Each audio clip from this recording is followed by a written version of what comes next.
تو یسی کو حکم دیتا ہے کہ اپنے بیٹوں کو بلا۔ یسی اپنے 7 بیٹوں کو سیموئیل نبی کے سامنے پیش کرتا ہے، اور ان سب کے لیے خدا کی طرف سے مخصوصیت کا کوئی حکم نہیں تھا۔ وہ چاہے دراز قد تھے، خوبصورت تھے، لیکن خداوند نے انہیں مخصوص ہونے کے لیے نہ چنا۔ تو خدا نے سیموئیل نبی کو سوال کرنے کے لیے مجبور کیا، اور اس نے یسی سے سوال کیا کہ کیا صرف یہی تیرے بیٹے ہیں؟ اور اس نے کہا کہ سب سے چھوٹا باقی ہے، اور سیموئیل نے حکم دیا کہ اس کو بھی بلایا جائے۔ اور خداوند نے جب سیموئیل نے اسے دیکھا تو خداوند نے سیموئیل کو حکم دیا کہ اٹھ، اسے مسح کر، کیونکہ یہ وہی ہے۔ خداوند انسانوں کے معیار، شکل و صورت، رتبے اور پیشے اور ظاہری پن کو دیکھ کر نہیں چنتا، بلکہ انسانوں کے باطن کو، اس کے دل کو، اس کی سوچ، تصورات اور ایمان کو دیکھ کر چنتا ہے۔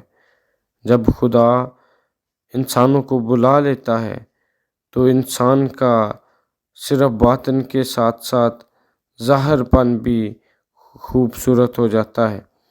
لکھا ہے کہ داؤد سرخ رنگ، خوش چشم اور دیکھنے میں اچھا تھا۔ داؤد بادشاہ کی بہت سی خوبیاں خدا کے کلام میں درج ہیں۔ سب سے پہلے وہ مقبول ہونے والا بادشاہ ہے۔ بڑے بڑے سورموں یعنی جولیت جیسے لوگوں کو شکست دیتا ہے۔ اس کی سب سے خداوند کا بڑا فضل تھا، خداوند کی روح اس کے ساتھ تھی۔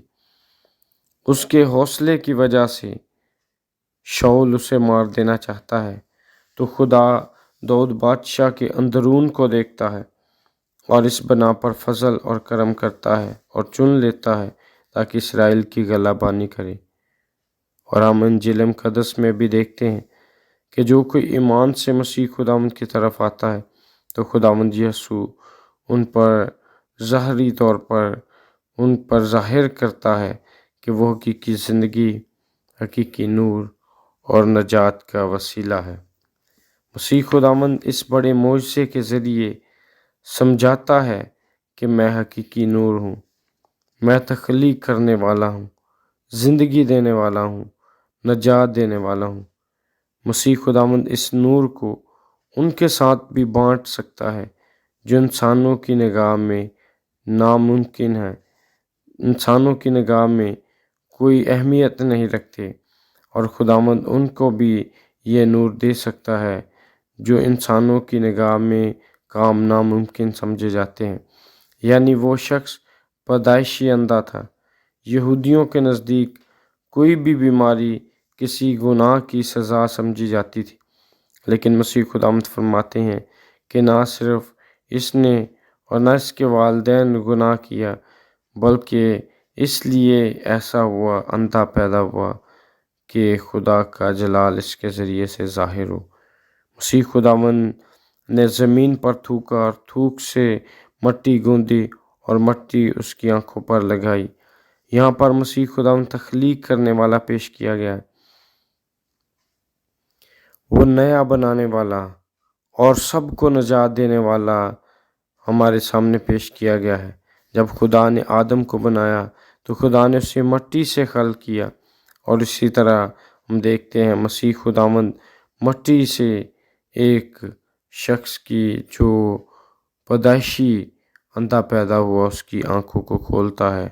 تو یہاں پر ہم دیکھتے ہیں کہ خدا کی وہی طاقت جو تخلیق کا عمل کرتی ہے وہی مسیح خداوند کے ساتھ ہے، اور اس کے ذریعے سے بہت سارے معجزات رونما ہوتے ہیں۔